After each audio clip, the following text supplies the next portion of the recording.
کہ بھئی ادھر کھیر کی پیالی کیوں کیا اور کہا عبد القادر آؤ کھاؤ. کہتے میں ایک لقمہ کھایا پھر وہ چلے گئے. کہتے میں پھر آؤں گا. کہا پھر چلے گئے. پھر ایک سال بعد 3 سال تک مسلسل وعدہ کر چکے. ایک وہی کھانا وہی پینا وہی ٹھنڈی وہی سردی وہی گرمی وہی بارش وہی دھوپ کی شدت.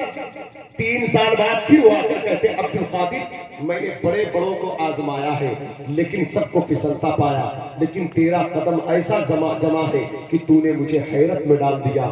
سرکار غوث پاک کہتے جناب خضر سلام ہو آپ پر, ہم احترام کرتے آپ کا.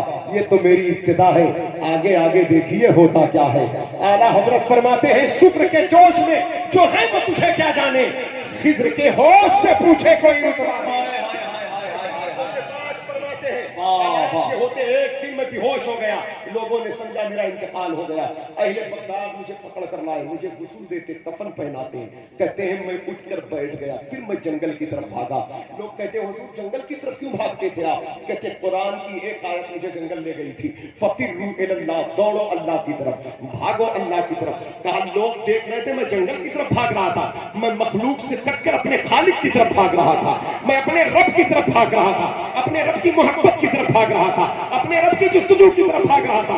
25 سال ہو گئے جنگل بیابان میں. کہا 50 سال میری عمر ہو گئی, 51 سال کی عمر میں قدم رکھ چکا تھا. پھر مشیت نے آواز دی عبد القادر ہم نے تمہیں جنگل کے لیے نہیں پیدا کیا, آؤ بغداد کی طرف آؤ. میں نے کہا مولا بغداد میں عریانیت بہت ہے, وہاں گناہ بہت ہے, لوگوں نے بزرگوں کی تعلیمات کو فراموش کر دیا.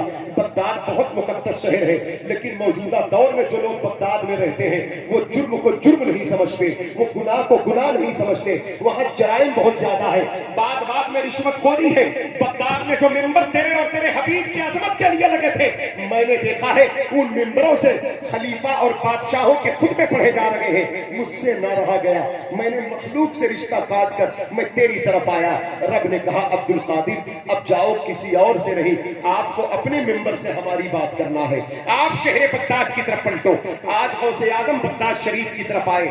آپ کے مرشد کریم کا ایک مدرسہ ہے جسے باب العز کہا جاتا تھا, آج اسی کو مدرسہ قادریہ باب الشیخ کہا جاتا ہے.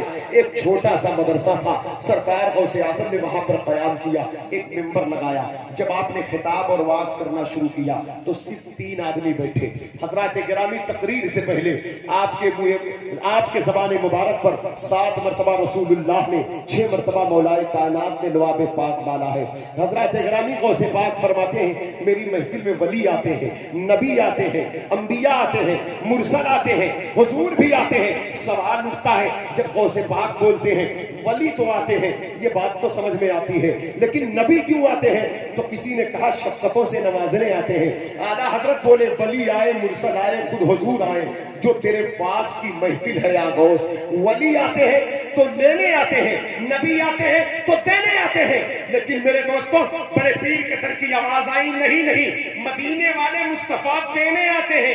اور جو نبی آتے ہیں, کیونکہ غوث پاک جو بول رہے ہیں تو لواب مصطفیٰ کی خیرات بٹ رہی تھی, نبی کے لواب کی برکتیں بٹ رہی تھی. اور جب رسول اللہ کے لواب کی خیرات بٹے تو لواب رسول کی برکت تو ہر نبی کو چاہیے.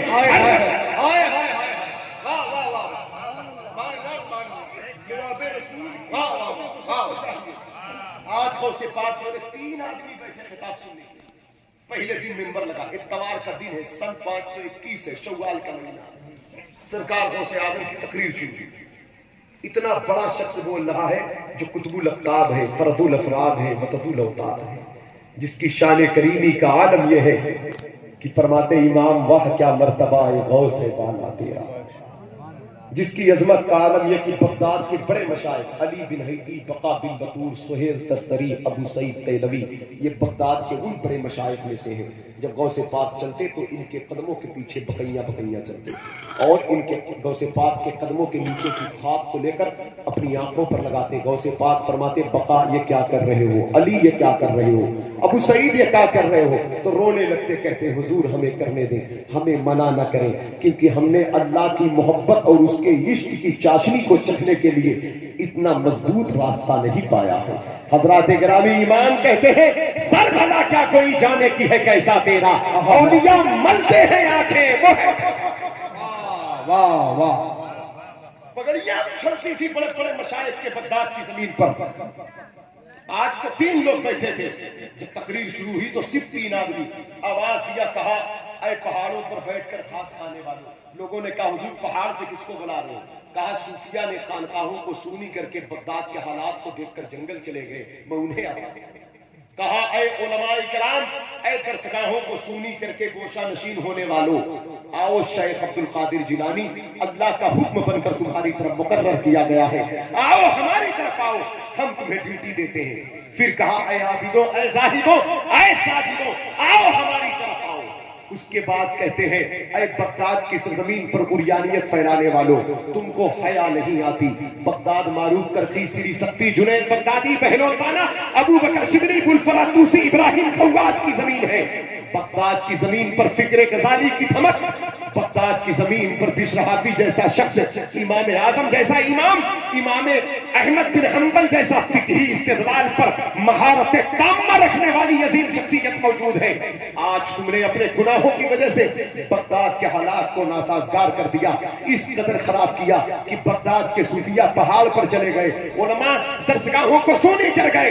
जिस बगदाद में कभी इल्म और मार्फत की तूती बोलती, बड़े बड़े लोग शहर बगदाद की तरफ मार्फत का जाम पीने आते, लेकिन आज अगर कोई बगदाद में अच्छा आदमी है तो वो शहर बगदाद से बाहर निकल जाता है। आदम ने कहा फिर आगे क्या हुआ? क्या उनसे मुलाकात हुई? कहा 8 दिन से मैं उन्हें तलाश कर रहा हूँ, तलाश करते करते थक गया, मेरी जो अपनी जाती रकम थी वो भी खत्म हो गई, ये जो खाना खा रहा हूँ ये उन्हीं के पैसे का मैं खरीद कर लाया हूँ, खा रहा हूँ। इतना कहना था, सरकार को से आदम की आंखें भीग गई। कहा अल्लाह तेरे महबूब ने सच फरमाया है कि तेरी जात से जो जैसी उम्मीद रखता है तू वैसे उसे अता फरमाता है।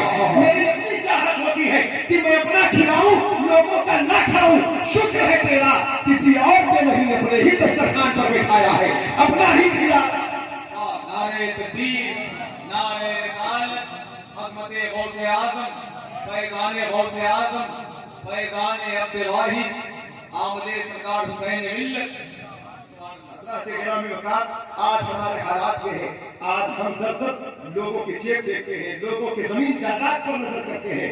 काश हमें जो चाहिए अपने रब से बेहतर उम्मीद रखे, अपने रब की तरफ न लगाए तो बड़े पीर की तरफ से इन सादात इकराम की दुआ की बरकत से बहुत सारे मुश्किलात हमारे हल हो जाए। सरकार को से बात कहते हैं मेरी जिंदगी की 25 साल का वक्त था, 25 साल की जवानी, फिर 25 साल वो जंगलों में रहना, वो बयाबान में रहना। कहते मैं 40-40 दिन कुछ नहीं खाता था, भूख होती, प्यास होती।